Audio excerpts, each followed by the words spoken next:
এই যে বাইতুল মুকাররমে হাজার হাজার মানুষ আসতেছে, ইতিমধ্যে বাইতুল মুকাররম কানায় কানায় পরিপূর্ণ হয়ে গেছে।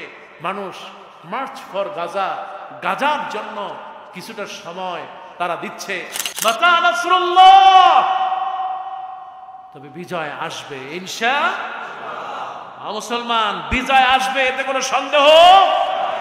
সেদিন গাজাবাসী বলবে আমরা বিজয় আল্লাহ পাক দিয়েছেন, এতে পৃথিবীবাসীর কোনো হাত ছিল না। কথা কান ঠিক কিনা? রাসূলুল্লাহ সাল্লাল্লাহু আলাইহি সাল্লাম বলেছেন মাজলুমের পাশে দাঁড়াও।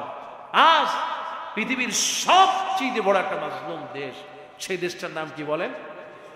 ফিলিস্তিন। এতে কোনো সন্দেহ আছে? পৃথিবীর সবচেয়ে বড় মাজলুম একটা দেশ, ওই দেশটার নাম কি? ফিলিস্তিন। ফিলিস্তিন আমাদের ভাই, ফিলিস্তিন আমাদের কলিজা, আমাদের হৃদয়। ফিলিস্তিনকে আল্লাহ পাক নবীর দেশ বলেছেন, কল সুবহানাল্লাহ। ফিলিস্তিন হচ্ছে আল আকসার দেশ। ফিলিস্তিন শুধু আল আকসা নয়, গোটা বিশ্বে শত কোটি মুসলমানদের হৃদয় পড়ে আছে ফিলিস্তিনে, ঠিক কিনা? অথচ আজ এই ফিলিস্তিনকে বছরের পর বছর, যুগের পরে যুগ, হাজার হাজার নারী পুরুষ তারা হত্যা করছে দিনে রাতে। তারা নানা কায়দায় রাসূলুল্লাহ সাল্লাল্লাহু আলাইহি সাল্লামকে যেভাবে মক্কায় শিয়াবে আবি তালিবে বছরের পর বছর কষ্ট দিয়েছে, রাসূল সাল্লাল্লাহু আলাইহি সাল্লামকে অবরুদ্ধ করে রেখেছে, গোটা বিশ্ব থেকে আজ গাজাকে বিচ্ছিন্ন করে দিয়ে গাজার হাসপাতালে তারা বোমা হামলা করে নারী শিশু নয়, অনেক হাজার হাজার মানুষকে হত্যা করেছে, অনেক সাংবাদিককে হত্যা করেছে। এই বেঈমান, এই দুনিয়ার শ্রেষ্ঠ শয়তান বনি ইসরাইলেরা। কথা বলেন ঠিক কিনা? এই ইহুদিরা আল্লাহর কাছে সাহায্য চাই, আল্লাহ তুমি ইহুদির থেকে এই গাজাকে হেফাজত করো বলে। কিভাবে মানুষ মারতেছে, আরে ক্ষুধার যন্ত্রণায় কাতরাচ্ছে, চিকিৎসা নাই, খাদ্য নাই, পানি নাই, নিঃশ্বাস আসে আর যায় না, খেতে খেতে মারা যাচ্ছে। গোটা বিশ্বে শত কোটি মুসলমান, কোটি কোটি বিলিনিয়ার, অথচ তারা গাজা থেকে বের হতেও পারছে না। তাদেরকে কিভাবে বন্দি করে আমার ভাইদেরকে হত্যা করা হচ্ছে।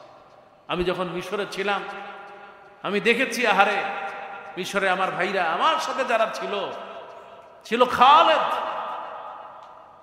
আমি মদিনাতুল বউসাল ইসলামিয়া ফরেন স্টুডেন্ট সিটি, যেখানে প্রায় 120টা দেশের ছাত্ররা সেখানে পড়াশোনা করত, সেখানে ফিলিস্তিনের ছাত্ররা পড়াশোনা করত।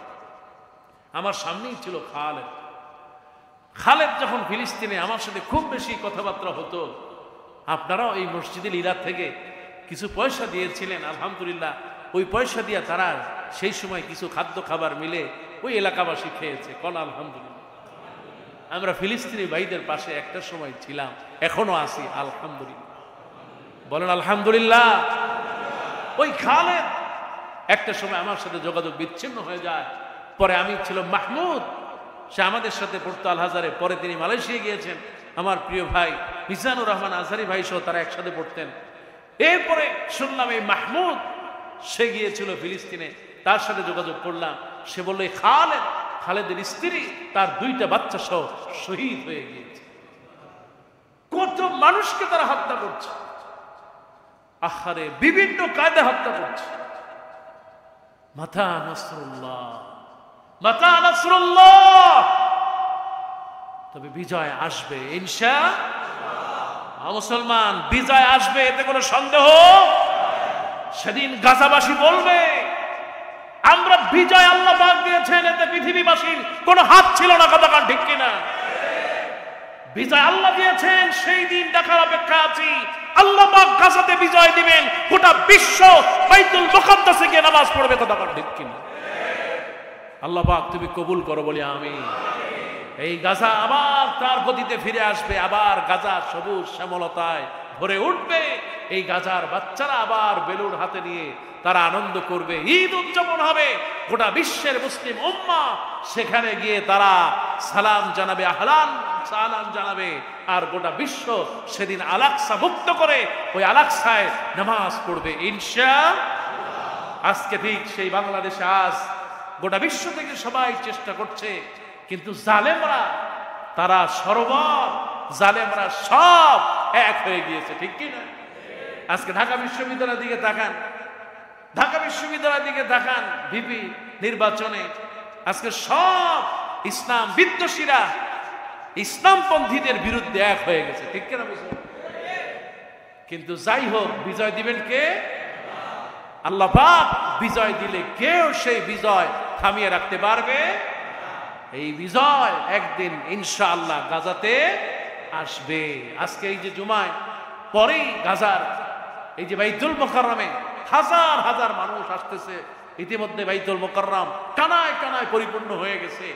মানুষ মার্চ ফর গাজা, গাজার জন্য কিছুটা সময় তারা দিচ্ছে। ইতিপূর্বে আমরা মিজানুর রহমান আজহারি ভাই সহ শেখ আহমদুল্লাহ সহ বিশাল একটা প্রোগ্রাম আমরা সরোয়ার্দীতে করেছিলাম। সেখানে আমিও মঞ্চে ছিলাম ভাইদের সাথে। এটা হচ্ছে আমাদের মহব্বত। কল সুবহানাল্লাহ। হাজার হাজার লক্ষ লক্ষ মানুষ সেই দিন আসছিল। আজকেও হাজার হাজার মানুষ বাইতুল মুকাররমে সমবেত হয়ে প্রতিবাদ করবে। আমরাও যে যেখানে থাকি কথা বলে কাজ করে তারপরে ফেসবুকে ইউটিউবে আল-আকসা পেলেই গাজা পেলেই ভালো এক কিছু শেয়ার করে দিব ইনশাআল্লাহ। উদ্বুদ্ধ করব আল্লাহ পাক যেন আমাদেরকে এই গাজা বিজয়ের তৌফিক দান করেন বলি আমিন।